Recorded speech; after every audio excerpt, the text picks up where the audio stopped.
మొత్తం భారతదేశంలోనే నిన్నటి ఎంపీల్లో అత్యధికంగా భారీ మెజార్టీతో గెలిచింది ఇండోర్ భారతీయ జనతా పార్టీ అభ్యర్థి. దాదాపు 10 లక్షల పైచిలకు మెజార్టీతోని ఆయన గెలవడం జరిగింది. ఆయన ఎవరి మీద గెలిచిరో తెలిస్తే మీరు ఆశ్చర్యపోతారు. నోటా మీద గెలిచింది. నోటాకు 2 లక్షల చిల్లర ఓట్లు పడ్డాయట. నోటాకు 2 లక్షల చిల్లర ఓట్లు. ఒకసారి మనం అది చూస్తే చాలా విచిత్రంగా ఉంటుంది. నోటాకు ఎందుకు ప్రజలు ఓటేసిర్రు?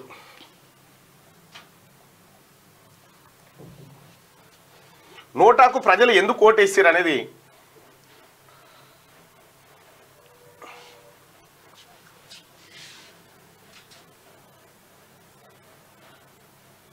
అంతమంది ప్రజలు నోటాకు ఓటేయడానికి కారణమైంది అనేది చూస్తే చాలా విచిత్రంగా ఉంటుంది. Indore right 10,08,077 majority.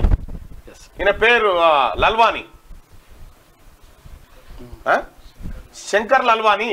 ఈయన 10 లక్షల మెజార్టీతో గెలవగలిగిండు. ఈయన వెనకాల ఉన్నటువంటి వ్యక్తి బహుజన్ సమాజ్ పార్టీ, ఆయనకు 51,000 ఓట్లు వచ్చినాయి. ఆ తర్వాత భారతీయ పరివార్ పార్టీ, ఈయనకు 15,000 ఓట్లు వచ్చినాయి. ఇక్కడ ఈ స్థానంలో నోటాకి 2,18,674 ఓట్లు పడ్డాయి. నోటా మీద భారతీయ జనతా పార్టీ ఇక్కడ గెలిచింది. కారణం ఏంది అనంటే, ఈ ఇండోర్లో పోటీ చేసినటువంటి ఇండియన్ నేషనల్ కాంగ్రెస్ అభ్యర్థి విత్డ్రా చేసుకొని వెళ్ళిపోయాడు. విత్డ్రా చేసుకొని వెళ్ళిపోవడం కారణంగా ఇక్కడ కాంగ్రెస్ పార్టీ పోటీలో లేకుండా పోయింది. తద్వారా ప్రజలంతా వీళ్ళు ఎవరికి వేయకుండా నోటా వైపు మొగ్గు చూపారు. అందుకోసమే నోటా 2,18,674 ఓట్లతో డిపాజిట్ దక్కించుకుంది. మిగతా వాళ్ళంతా ఓడిపోవడం జరిగింది. ఆ తర్వాత మెజారిటీ చాలా మందికి వచ్చింది.